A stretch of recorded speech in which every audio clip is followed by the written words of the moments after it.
Okay, check this out. This was, I know it's been a month, I'm sorry. This was my first testosterone video. The first time that I got testosterone. Anyway, I had my first testosterone shot yesterday, the 19th of July, 2010. Monumentous day for me. I went into the doctor's office at my student health services, and he said, "Do you want it now?" And I wasn't expecting to get it yesterday, but I was really excited. My voice is so much deeper. Okay, and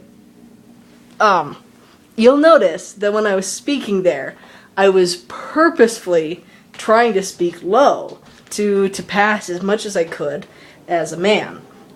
And even I listened to it and I'm just thinking, you know, I feel bad because I know the part of, like, I was trying really hard to pass as I could as a man, and I was having a really hard time with it. But, wow, how did I pass? Of course I wasn't passing. My voice itself gives it away because it sounds like a mature female's voice. And now I've been cracking a little, which is nice. I like it. You know, it's one of those things that comes with it. But I have found the first thing about my transition that I absolutely do not like. Okay, so when you're in elementary and they bring you in to watch the videos about what's going to be happening to your body. And the girls go into one room and they talk about tampons and periods, and the boys go into the other room. And I never really knew exactly what they talked about. Maybe penile growth, pubic hair, I don't know, something. But the facts of life. So, I have, when they say hair grows in funny places, I just thought they meant armpit hair and pubic hair. That's not all they mean.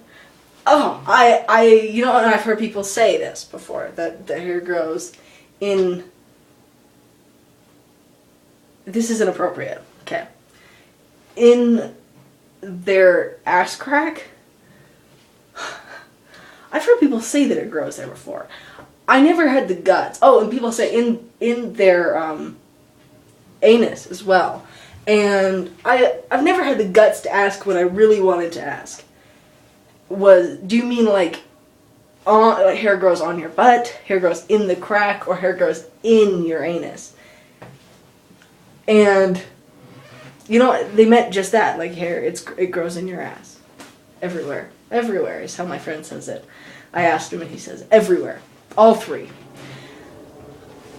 It's the first thing that I don't like because I'm sweating in places that I have never sweat before. You know, it's kind of cool because it's like, every time it happens, it's like, I'm becoming a man, and I do my man dance. But, I don't actually have a man dance, but now that I say that, I think I need to make one up. No, but, it sweats, and it itches, and it always feels, I really hope my parents aren't watching this. It always feels like I haven't wiped myself well enough. Like I'm 3 or 5 again, you know, okay, when you're 5, you're still, maybe I was slow. But, I'm just surprised. I did not know something could be that consistently uncomfortable. What do you do for something like that? You know, do you wax? Are you supposed to shave? How do you shave? Do you have to have somebody else shave? Like, all the questions that I love my father, but I don't know if I would want to ask him, you know. Yeah, and I have been shaving every day. I have to because the peach fuzz is coming in every few hours. Yeah, I high five you. There's a high five. 1, 2, 3.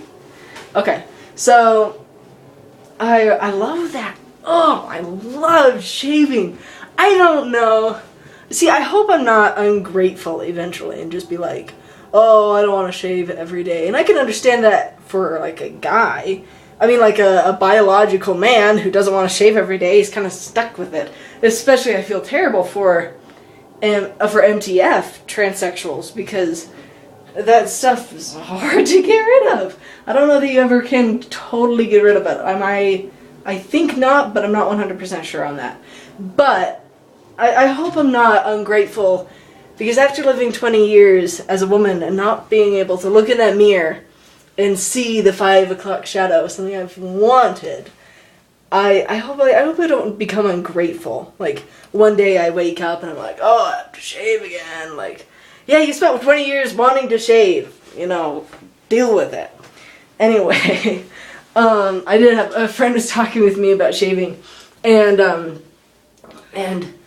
he's like, you were saying that you wanted to shave every day, and I was just like, oh, be quiet.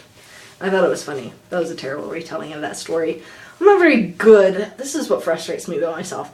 Is I used to be incredibly articulate. And, no, maybe it's articulate. I still think I'm intelligent. I just can't put my words together as much. Does that make sense? So I used to be able to articulate my ideas about life, right? Much better. And I mean, I think it helped that I had, I mean, this isn't supposed to be, this isn't meant to be offensive, but I had somebody telling me my beliefs. Not that I didn't agree with them, but they were able to be articulate for me so that I could take that articulateness and use it and say, I agree with that, and then use it as my own. Not as my own, but as my own, you know what I'm saying? But now, I'm not Mormon anymore, and I'm not an atheist. And this has kind of been thinking, I wasn't really intending to talk about this, but hey, while we're here, you hear every now and then, so, I am just scatterbrained. You are probably sick of me. Because I'm always scatterbrained on these videos. I mean, you know, maybe it's just an understanding that we have, right?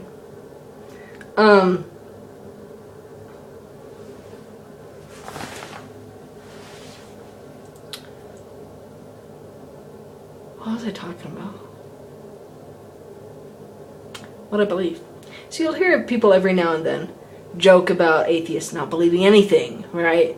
Or seriously saying that atheists don't believe anything. And, I mean, obviously, that's not true. You don't have to believe in a God to believe something about the world, or to believe in yourself, or to believe that there's a purpose or meaning, or even to believe in an afterlife, or to believe in some spiritual connection. You can believe plenty of things without believing that there's a God. I saw a funny poster. Well, it was meant to be funny. And I hope they were being ironic. And they didn't really think that this is what we believe. They said, atheism, the crazy belief that nothing